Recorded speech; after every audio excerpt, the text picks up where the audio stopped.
guys, Bo Billington here at the Free Agent. Got Graham Kelly. Graham and I recently collaborated on a blog post concerning networking and best practices. Wanted to follow that up with a quick video with Graham because I definitely think he's a practitioner of networking. And Graham, thanks for joining. Appreciate you coming on. Of course, appreciate it, Bo, and Happy New Year. Yeah, Happy New Year to you. It's crazy. Hopefully 2021 is a lot different than 2020, right? Yeah, I would hope so. Yeah, exactly. Well, awesome. Thanks for joining. Appreciate you taking the time and definitely want to kind of jump into the nuts and bolts here. And, one of the reasons I thought this was an interesting topic is because I feel far too many people don't prioritize networking. They don't understand the importance of networking. And quite frankly, they don't really think of networking until maybe they're looking for a job, been laid off, etc. Right. And honestly, personally, networking has been one of those things that I've kind of learned over the last 3-5 years. And I've never taken full advantage of because I've always been plugged into an ecosystem, into corporate America. And now that I'm off on my own, I've finally understood the importance of it. And I'm really trying to kind of continue to better myself every day. So granted, again, thanks for coming on, and love to just jump into the questions in regards to networking, some of the best practices. Sure. In that vein, is there a best practice for establishing a relationship with somebody you would like to add to your network? I mean, you've identified this individual, somebody that you could benefit from knowing. How could you go about potentially attracting that person or bringing them into your sphere? Yeah, I mean, one of the first things that I try to remind myself, and when I coach and train people to do this around networking, I tell them the same, and it's the 2 C words: clarity and context. So be really clear. Less is more with your words. The need for detail orientation right now is completely futile. You're just trying to get their attention. So you need to be really clear. There's always time for latter conversations to go into detail. So, and then provide context. What's the why of the message? So clarity and context. So few people make context other than what's in it for them and not what's in it for the person that you're trying to talk to. So you need to do enough research on the individual to provide some context on what's in it for them.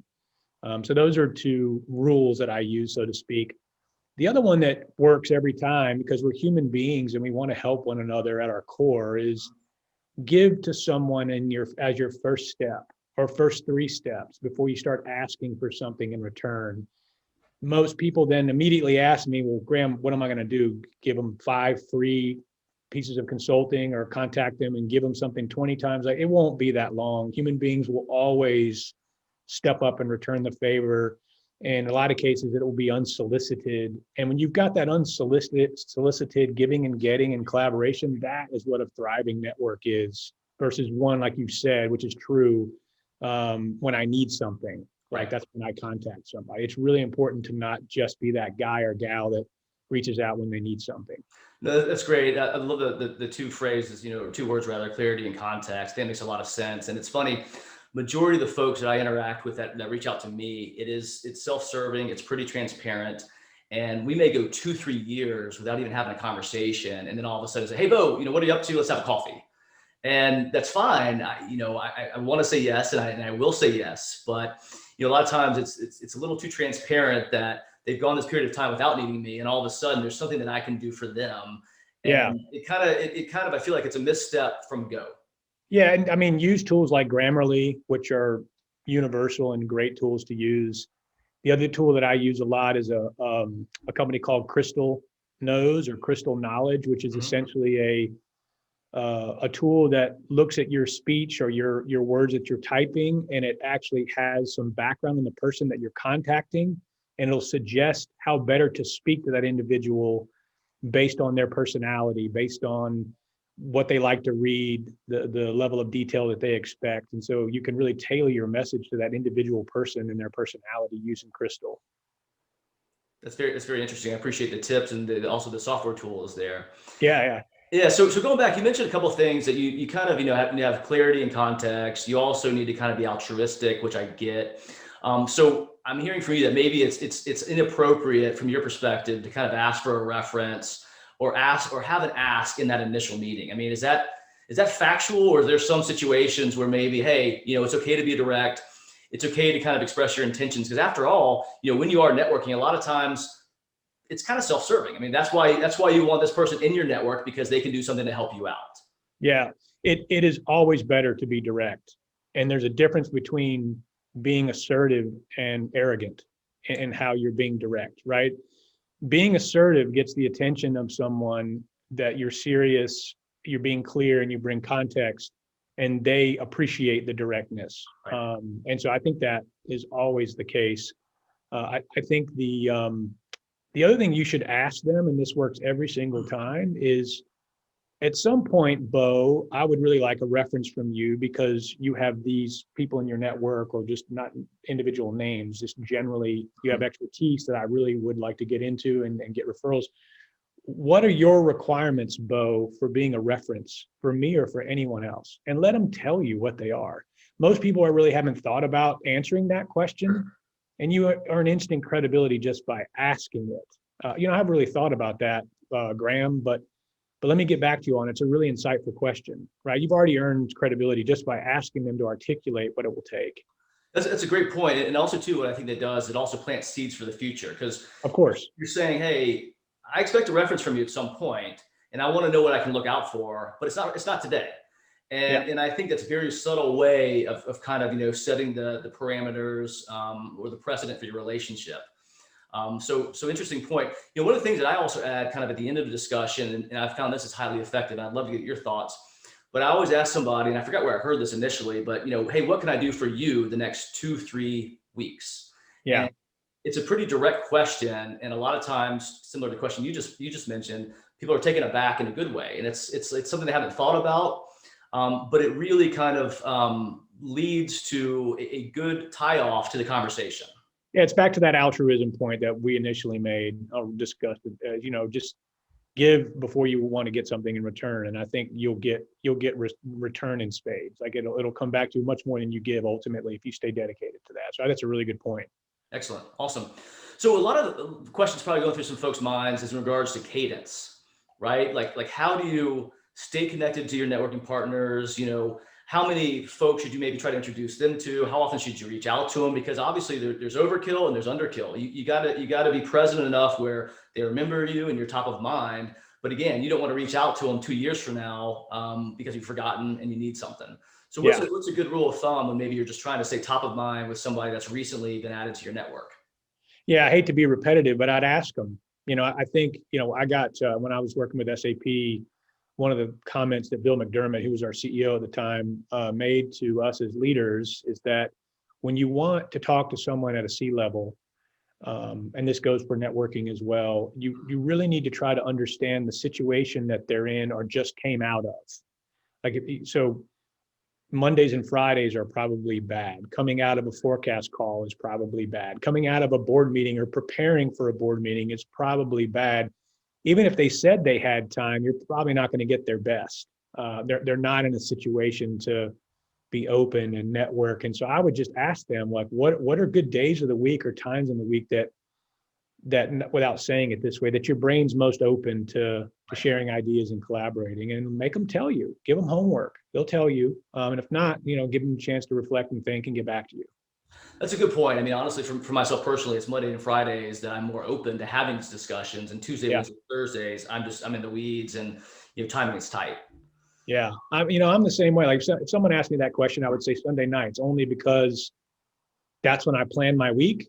Right. And if you're not going to get on it either as a priority or something to schedule, then it's not a nuisance. That's not fair. It's going to be deprioritized, right? And that's just the way it is. So I don't think that it's like every 90 days or 30 days. I really think it's just the timing that makes most sense to that person you're trying to contact. Got it. Okay, excellent. And so 2 more questions for you. What would you say kind of the best mediums for networking are? I mean, is it networking events? Is it LinkedIn? Is it email? Or is it a warm referral? Like how can somebody who's trying to, expand their sphere of influence, how can they do that effectively?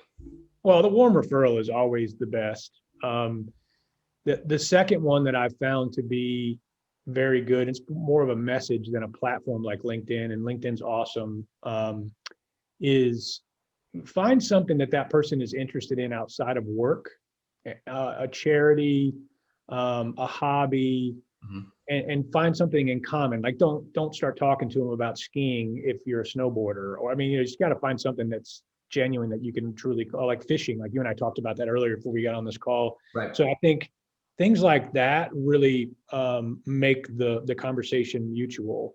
LinkedIn is outstanding. I've seen some new platforms crop up. One's called Alignable, and it's almost like a Nextdoor. It's very community specific for collaboration. I Right. think those are great platforms, and I'm sure there's more coming. Got it. So ultimately though, Payoff email would be email would be important, but it would be my last resort because people are getting so many emails from everybody that it would be difficult to differentiate yours versus others. got it. So ultimately, warm referral and then kind of find some common theme that maybe the two of you can connect over to establish rapport. Yeah. Right. And the networking events I used to be big fans of, but just recently, this is pre-COVID. COVID's completely introduced something totally different. Yeah. But pre-COVID, these networking events for accountants and insurance agents and real estate agents to come and solicit business, and it's just not nearly as open info sharing that it used to be.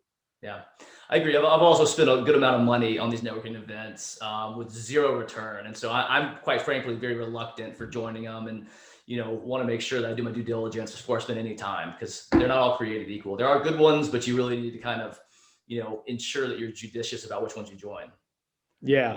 Yeah. So finally, last question. And again, I appreciate you taking the time. So, happens a good amount, but how do you actually effectively say no when getting introduced to a new contact when you don't have the time? I mean, are you kind of in the mindset that there's no such thing as a bad referral for you, or because it happens to all of us, we're quite frankly we are too busy and it's easy to deprioritize. Like how do you kind of suggest somebody maybe handles that objection or pushes through it?